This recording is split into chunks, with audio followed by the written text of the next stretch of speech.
കഴിഞ്ഞ കുറെ എപ്പിസോഡ്സ് ആയിട്ട് നമ്മൾ ചെയ്യുന്നതെന്ന് വെച്ചാൽ ഇറ്റാലിയൻ ചെയ്തു, നോർത്ത് ഇന്ത്യൻ സ്റ്റൈൽ ചെയ്തു, പിന്നെ ഒരു ബീഫ് ആൻഡ് റൈസ് ചെയ്തു.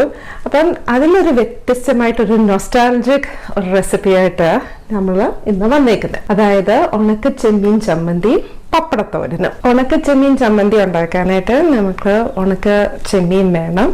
അതെ, ഇവിടെ എനിക്ക് കിട്ടിയ ഷ്രിംപ്സും അല്ല, അപ്പോൾ വളരെ ചെറിയ ഷ്രിംസ് ആയിട്ടാണ് കിട്ടിയത്. ഡ്രൈഡ് ആയിട്ടുണ്ട് ഷ്രിംസ്. അത് നല്ലോണം നമ്മൾ വാഷ് ചെയ്ത് ഒരു 4 times 5 times ഒക്കെ നല്ലതായിട്ട് അത് വാഷ് ചെയ്തിട്ട് നമ്മൾ മാറ്റി വെച്ചേക്കുന്നത്.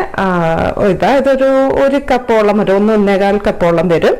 എത്ര ഉണക്ക ചെമ്മീനുണ്ടോ അത്രയും തന്നെ ക്വാണ്ടിറ്റി റേഷ്യോയിൽ നമ്മൾ തേങ്ങ എടുക്കണം. സോ അത് അതിൻ്റെ ഒരു ബാലൻസ് ചമ്മന്തിക്ക് വേണ്ടി. അപ്പോൾ 1 കപ്പ് ചെമ്മീനാണെങ്കിൽ 1 കപ്പ് തേങ്ങ എടുക്കണം. പിന്നെന്ന് പറഞ്ഞാൽ ചെറിയ ഉള്ളി ഒരു 4-5 എണ്ണം അരിഞ്ഞത് വേണം. പിന്നെ ഒരു വെളുത്തുള്ളി, കുറച്ച് കറിവേപ്പില, വറ്റൽമുളക്. അത്രയൊക്കെ ഉള്ളു. വളരെ പെട്ടെന്ന് നമുക്ക് ഉണ്ടാക്കാവുന്ന ഒരു കാര്യം. ഒരു ചമ്മന്തി അല്ലേ, ഇപ്പൊ എത്ര സമയം വേണം.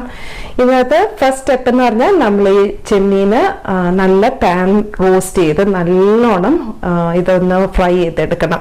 എണ്ണയൊന്നും ഒഴിക്കാണ്ട് പാനിൻ്റെ അകത്ത് തന്നെ ഇത് റോസ്റ്റ് ചെയ്ത് എടുക്കുക. അപ്പം നമുക്ക് സ്റ്റൗവിലോട്ട് പോവാം. അപ്പോൾ ഉണക്ക ചെമ്മീൻ നമ്മളൊരു പാനിൻ്റെ അകത്ത് വറുത്തെടുക്കാനായിട്ട് പോവാം. ഇനി ഇത് നല്ല ഡ്രൈ ആവുന്നവരെ ഇതൊന്ന് വറുത്തെടുക്കാം. ഈ ഉണക്ക ചെമ്മീന് നല്ലോണം മുരിഞ്ഞ് വരുന്നവരെയും നമ്മൾ ഇതൊരു പാൻ ഫ്രൈ ചെയ്യണം. ഇപ്പം അത് നല്ലതായിട്ട് വന്നിട്ടുണ്ട്. 2-3 വറ്റൽമുളകും, കുറച്ച് കറിവേപ്പിലയും, പിന്നെ ഒരു വെളുത്തുള്ളി കൂടെ ഇട്ട് ഒന്നും കൂടെ ഒന്ന് ഇതെല്ലാം കൂടെ മൂപ്പിച്ചെടുക്കാം. വറ്റൽമുളക് ഒന്ന് മൂത്ത് വരുമ്പോൾ നമുക്ക് തീ ഓഫ് ചെയ്യാം. അപ്പം ഇത് കണ്ടോ, നല്ല എല്ലാം ഇൻഗ്രീഡിയൻസും നല്ലതായിട്ട് മൂത്ത് വന്നിട്ടുണ്ട്. ഈ സമയത്ത് എരിവിനനുസരിച്ച് വേണമെങ്കിൽ ഒരു ഇച്ചിരി മുളക് പൊടിയും ഇടാം, ഒരു 1/2 ടീസ്പൂൺ മുളക് പൊടി. പക്ഷെ സ്റ്റവ് ഓഫ് ചെയ്തിട്ട് വേണം. ഓക്കെ, ഇതെല്ലാം നല്ലോണം ആറി കഴിയുമ്പോൾ നമുക്ക് ചെയ്യേണ്ടതെന്ന് വെച്ചാൽ ഈ തേങ്ങയും 4-5 ചുമന്നുള്ളിയും ചെറിയ കൊച്ചുള്ളിയും കൂടെ ചേർത്ത് ഇതെല്ലാം നമുക്ക് നല്ല രീതിയിൽ അരച്ചെടുക്കാം.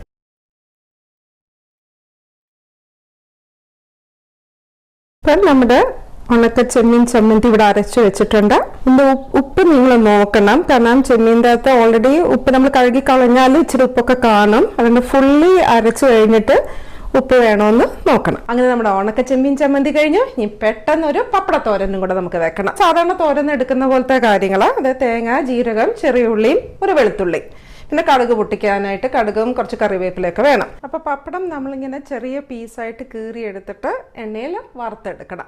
അപ്പം നമുക്ക് ആദ്യം അത് ചെയ്യാം. പപ്പടം നമ്മളിവിടെ വറുത്തെടുത്തിട്ടുണ്ട്. ഇനി ചതച്ചെടുക്കാനുള്ള കാര്യങ്ങൾ: ഒരു 4-5 ചെറിയ ചുവന്നുള്ളി, ഒരു വെളുത്തുള്ളി, കുറച്ച് വറ്റൽമുളക്, പിന്നെ കറിവേപ്പില, തേങ്ങ, ജീരകം, പിന്നെ വേണമെങ്കിൽ എരിവിനനുസരിച്ച് ഒരു ഇച്ചിരി മുളക് പൊടിയും കൂടെ ഇടാം. ഒരു ഹീറ്റഡ് പാനിൽ ഒരു ഇച്ചിരി വെളിച്ചെണ്ണ ഒഴിച്ച് നല്ല ചൂടാകുമ്പോഴത്തേക്ക് കടുക് ഇട്ട് കൊടുക്കുക. കടുക് പൊട്ടി കഴിയുമ്പോഴത്തേക്ക് അരച്ചു വെച്ച അരപ്പ് ഇട്ട് കൊടുക്കുക.